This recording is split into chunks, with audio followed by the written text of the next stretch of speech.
All right. Very, very good. I think we've got enough participants that have joined us now in this session that we'll go ahead and get started. I'd like to welcome you to our second speaker session. Our speaker today is Lisa Mininni. She was referred to me by Brian Sorowick, who's a SiriusNet member for about 6 years now. His business is Essential IT, and she helped me reverse engineer my business, and I discovered some amazing things that really helped me propel my business forward. And Lisa and I have forged a wonderful friendship since. She is also a second-time ReferralTopia speaker. Let's put our hands together, and welcome Lisa Mininni from Accelerate Associates. Thank you. Thank you. It's good to be here. Steve, thank you so much. It's always a pleasure to be here and speak to everyone. For those of you that don't know me or haven't seen me speak, I usually have a very active session. So we're going to use the chat feature. I like to ask questions. I want this to be as useful in your takeaways so that you get a return on your time investment here today. So a little bit about how I got started. Real briefly, I enjoyed a very successful career in the corporate world for many years, over 17 years.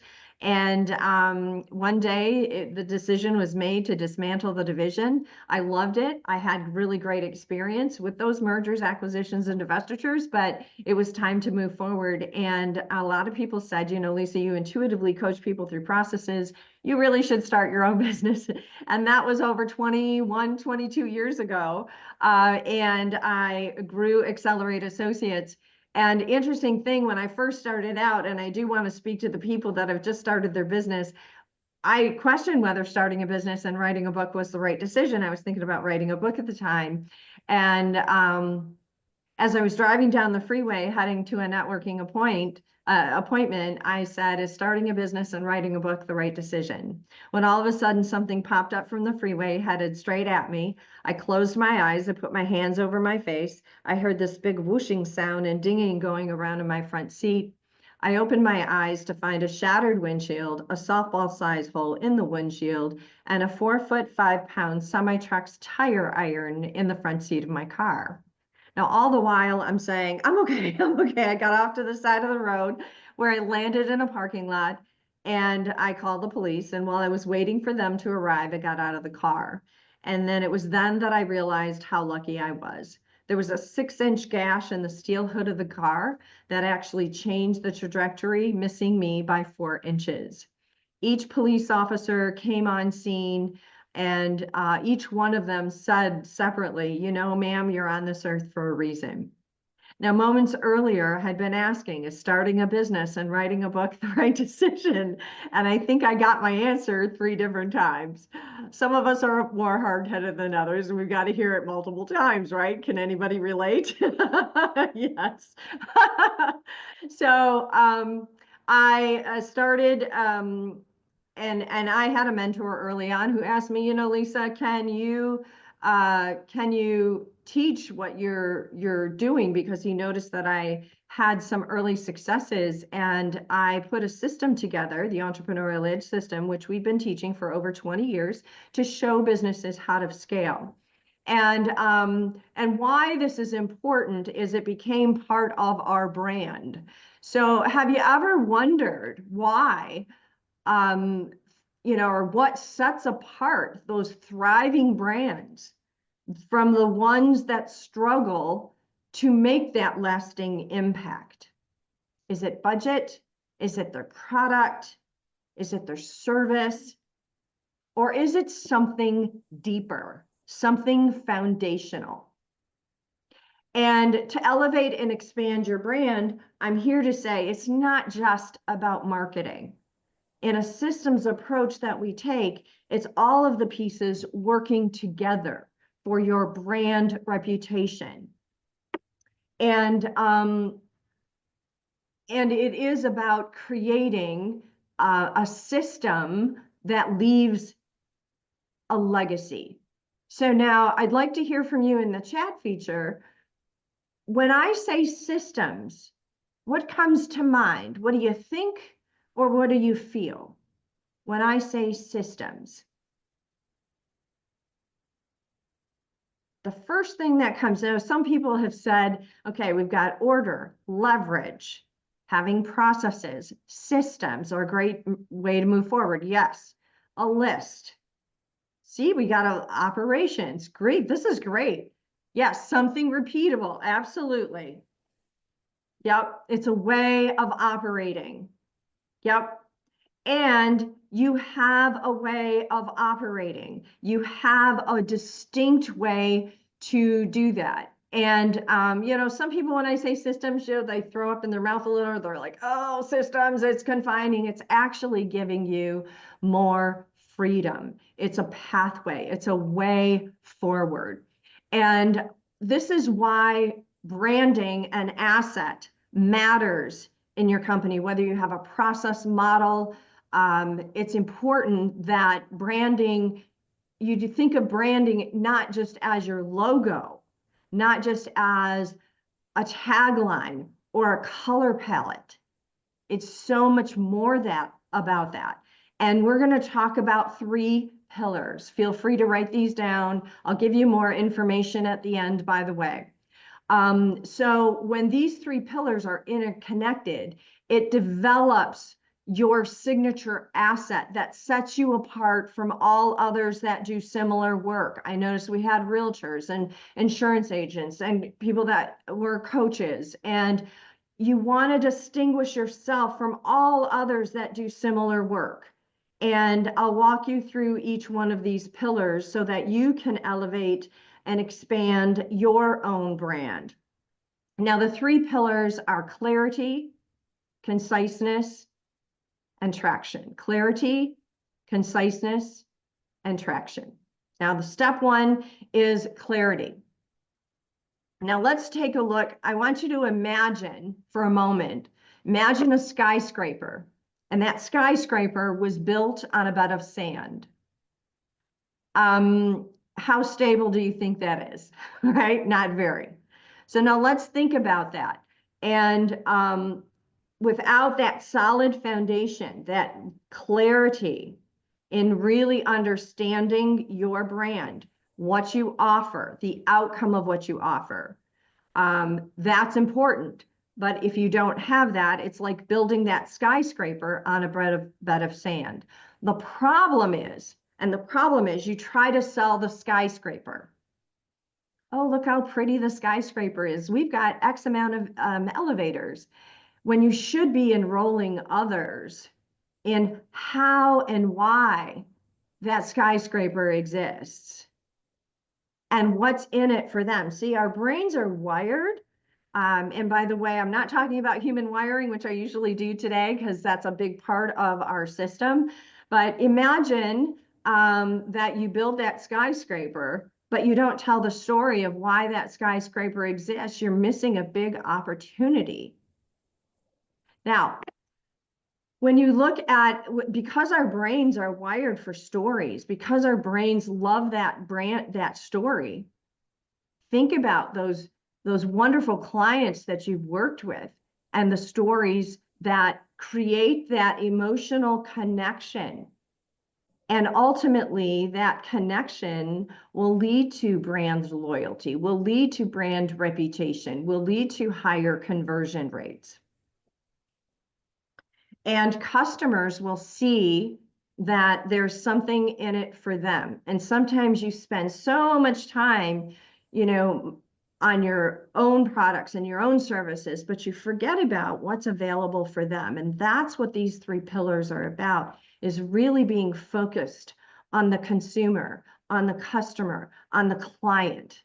And Branding Magazine said customers who have an emotional relationship with a brand have 3 times higher lifetime value. And when you develop an asset, whether that's a program, a product, or a service, or a methodology, and you brand that, it differentiates you in the marketplace. It's knowing at your core, that foundational elements, 2 major things. Number 1, what is your contribution in the world? And this is something that's proprietary to our system. And why this is so important is A contribution in the world is not your vision, it's not your values, it's not your mission, it's not a fancy tagline. Your contribution in the world is the outcome of your products and services. And I'll tell you a little bit about my contribution in the world, which is business abundance to cause global peace, and why that's important that I know that about my brand. And number two, it's who you serve. There are 5 words that will kill a sale, a referral every time. I work with anybody who. You don't work with just anybody who. There are specific ideal, or we call them preferred client profile. And when you can align that, your contribution in the world, when you can align with who you serve, your brand messaging is more on point, and then you start to magnetically attract people because they see themselves in your messaging. You also attract team members. I'm going to tell you a little bit about a couple of case studies that illustrate this point, and more importantly, or just as importantly, the outcomes of those case studies when these foundational elements are connected and they're part of your overall branding. Now, the one case study that I have relative to this is a manufacturing company. Now, they're more of our enterprise level companies that we work with in our acceleration program. And one of the things that they struggled with is they said, you know, we have a hard time finding employees.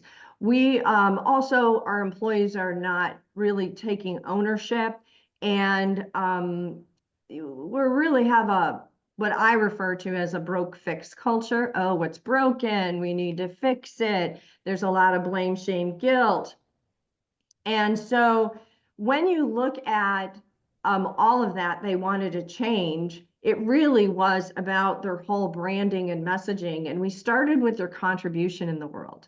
Because let's face it, you're trying to attract customers, you're trying to attract employees to work. How exciting is it to say, yay, they manufactured light poles. Yay, we manufacture light poles, right? Not very exciting. Yay, I'll be a laborer and I can, go to work to manufacture light poles. The reality is people want to be part of something bigger, especially the new workforce, the new generation of workforce. They want to be part of something bigger. So I challenged them and I said, when you put those light poles, and we're talking commercial light poles that go into communities, I said, when you do that, and they've done a lot of work for the city of Detroit, lighting up the city of Detroit, for example, I said, what's available to that community when you put your light poles in? And the executive team were thinking about it, and they said, well, safety. Communities are more safe. I said, yep. What else?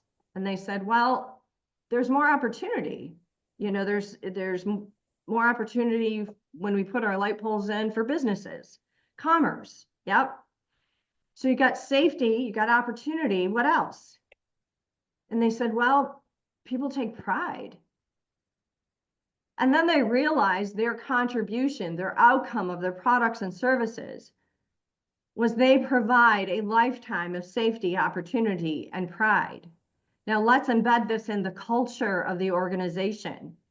It's not just something that you see on a poster board when you walk in their building. Now it's integrative. It's got to be interconnected with the fabric of their organization if they want it to be part of the culture. And something that's inspiring, that attracts the right employees and the right customers to them. And so as we looked at that, the CEO, we created a plan around that, and the CEO put it in his state of the company address every quarter. They used it as part of their interviewing process and said, we're not just a manufacturing company. We provide a lifetime of safety, opportunity, and pride. And here's the other thing that happens. Then they began to look at the congruence between their customers and what was happening on the inside of the organization. And guess what happened? People started saying how they started operating out of a possibilities-based thinking versus a broke-fix thinking. Like, oh, what would be possible if we had more safety? How can we create more safety? And guess what? It became the fabric of people's conversations. And they realized they could reduce workers' compensation because here's the thing, when those huge light poles are on spinners, they could fall off the spinner and kill someone. So it's very important that they have safety within the organization. Now you can see the congruence between the outcome of their products and services and internally. And what happened was they ended up reducing workers' compensation from 19% to 13% in 12 months. Now the employees know that you care. And there's congruence between what you're saying externally to your customers, enrolling them, and attracting new employees. So the foundational elements aren't just something that you create and it just sits there. It's a fabric. It's part of the whole system of creating the legacy of your organization. And the clearer you are with that, people see that, oh, I can have that. I can have more safety, opportunity, and pride in my own community if I do business with you. Yes. The second pillar is conciseness. I want to ask you to put in the chat feature, have you ever met with somebody and they gave you a lot of information about maybe what they do, but you honestly didn't understand in a concise way what their services were? Has that ever happened to you when you're networking? Yeah, okay, yes, many times. I've done it myself, thank you. Yes, we've all been there, right? I mean, it's a mistake we've all made.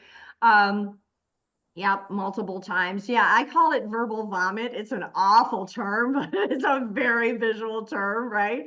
People are just like, this is what I do. But when you're creating these elements and creating a signature asset that is uniquely yours, you're creating some conciseness. And because the reality is people can't put their hands around vagueness. They want to put their hands around something. And I worked with an insurance agency. She was part of this large branding of this large company. And the problem was that they offered an array of services or insurance products, like life and commercial and all of these different things. And she hesitated. She hesitated to go through all of the insurance because it might overwhelm the person. So what was happening is people were leaving, not realizing she offered life insurance, and then getting life insurance from other agents because they just didn't know. So we created a branded model for her, a model that she could work through. And even if they weren't ready for, say, short-term disability, she could actually create a system to keep them in the system and follow up with them. She also did something very unique. She said, well, how do I differentiate myself from any other agents under that umbrella? The big branding. I said, easy. There's something that you do, and I understood her human wiring, which is different than behaviors. And I said, you do something they may not do. You approach it in a different way.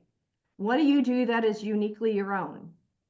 And she said, well, funny you should ask. I do, I make sure that people aren't paying too much insurance on things that depreciate and not enough on things that appreciate, like jewelry, as an example. And so when we created her signature program and she began to speak it, it was easier for her to go through all of the array of services without overwhelming her client because she built a client experience for them. And now she's providing a greater lifetime value. And of course, because she's concise and brings people through, they understand what she does, and there is more brand loyalty and higher lifetime value.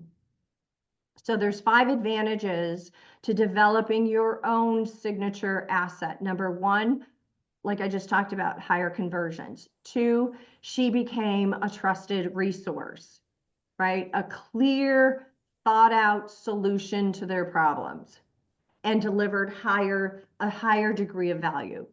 Number 3, she created optimum value because they see that she had completeness, an implementation process, the efficacy of what she was talking about.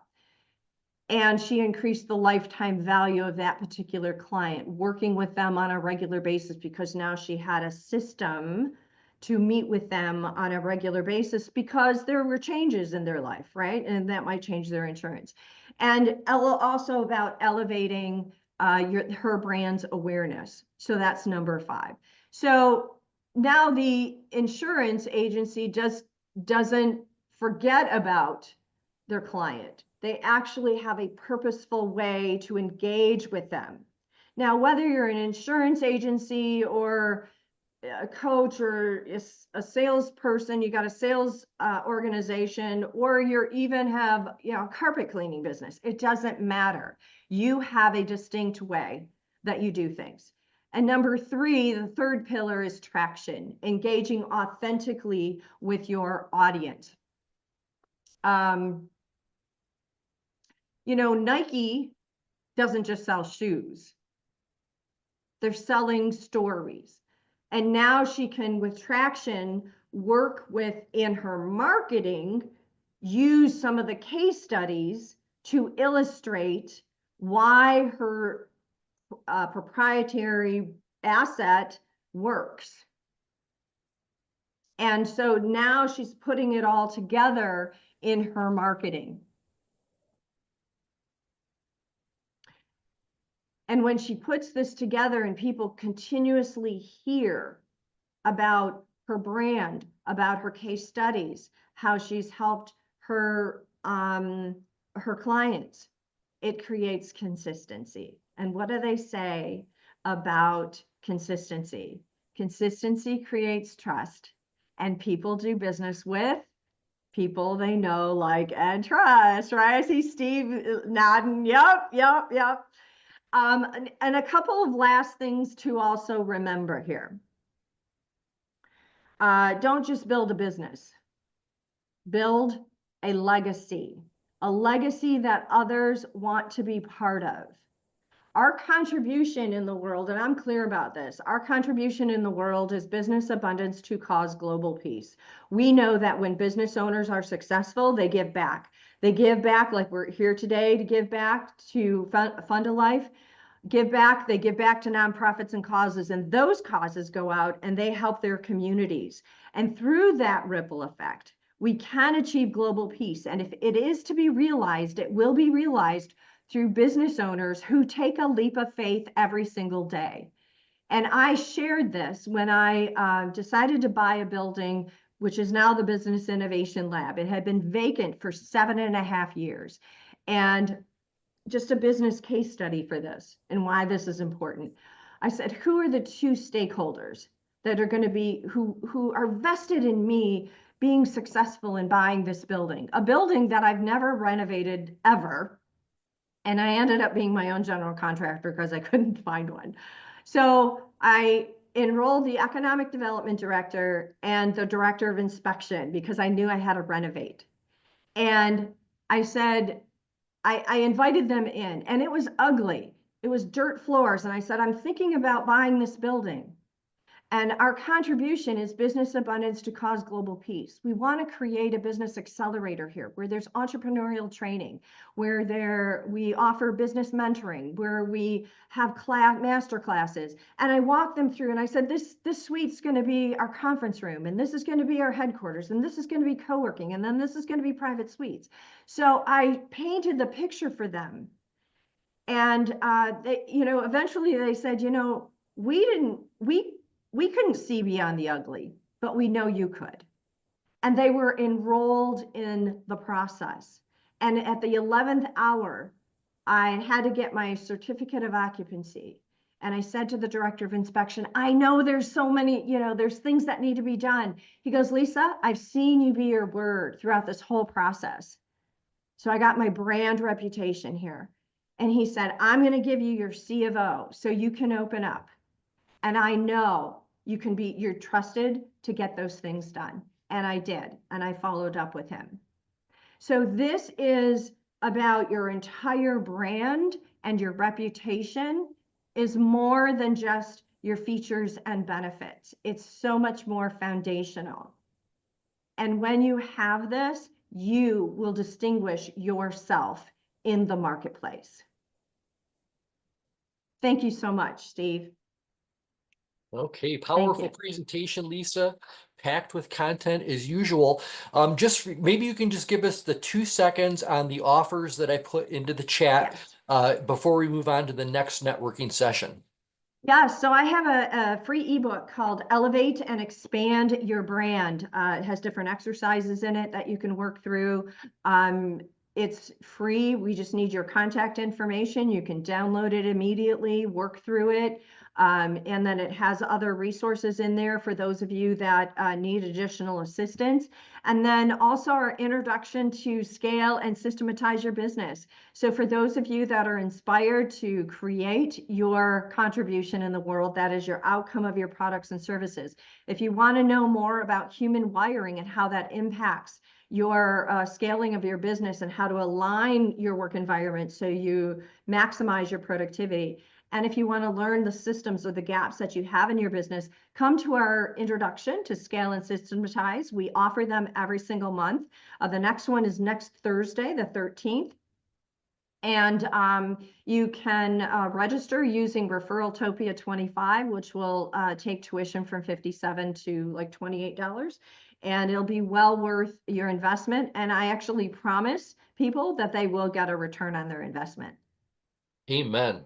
Okay, again, let's put our appreciation together for Lisa Mininni. A fantastic presentation. If you're lucky, you might be networking with her at the next session. So let's go ahead and jump into the next session by going back to the landing page, and we're going to be doing group networking. We're going to be doing 2 sessions so we get back on track with time and still finish today at our posted time of 10:30. You guys have been awesome. Let's see you at the next session.